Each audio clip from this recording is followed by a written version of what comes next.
মা! বাজারে পিৎজার যে দাম, আমরা চাইলেই কিন্তু যেকোনো সময় পুরো পরিবারের জন্য একটা আস্ত বড় একটা মন মতো খাওয়ার জন্য, পেট ভরিয়ে খাওয়ার জন্য পিৎজা কিন্তু কিনতে পারি না। তো চলুন আজকে বাসায় মন মতো একটা পিৎজা বানাবো। একদম কম খরচে যা হচ্ছে ৮-১০ জনার হয়ে যাবে। তো যাই হোক, এখানে আমি উষ্ণ গরম পানির মধ্যে ২ টেবিল চামচের মতো ইস্ট নিয়েছি। তার আগে ১ মুঠো চিনি দিয়ে নিয়েছি হাতের মুঠ দিয়ে মেপে।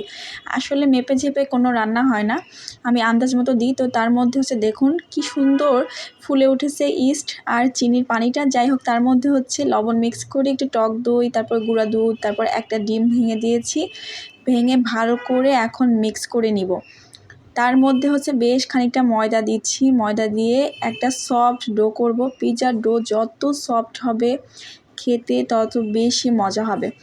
আর এই ডোটাকে সফট করার জন্য অবশ্যই ডিম আর সাথে হচ্ছে টক দই মানে মিক্স করতে হবে।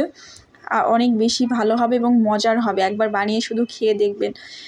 এটা মনেই হবে না যে বাসার তৈরি। আর বাসায় তৈরি করলে আরও বেশি মজা হয় আমার মনে হয় রেস্টুরেন্টের থেকে। আর হাইজিন মেনটেন হয়। তো তার মধ্যে হচ্ছে বেশ খানিকটা তেল দিয়েছি, যে বললাম আমি মেপে টেপে রান্না করি না। তো ঢেকে ঘন্টাখানিকের মতো রেখে দেবো। আর এদিকে চলে আসলাম চিকেনটাকে মেরিনেট করার জন্য।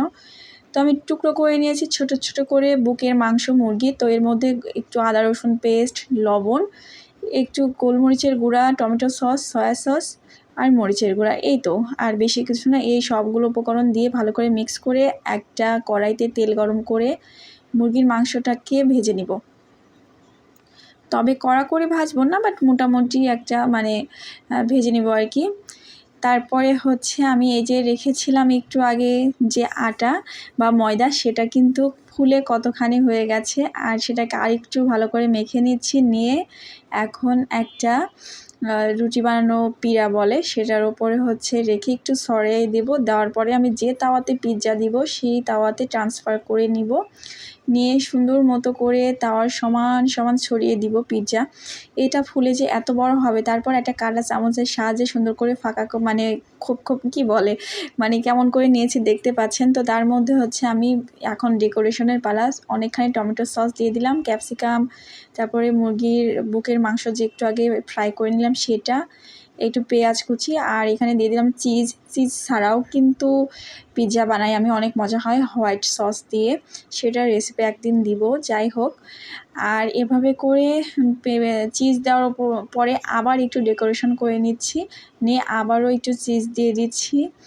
তো এভাবে করে ডেকোরেশন করে নিলাম। আমার কাছে অলিভ ছিল, বাট আমার কাছে খেতে তেমন একটা ভালো লাগে না। চাইলে আপনারা আরও অনেক কিছু দিয়ে ডেকোরেশন করতে পারেন।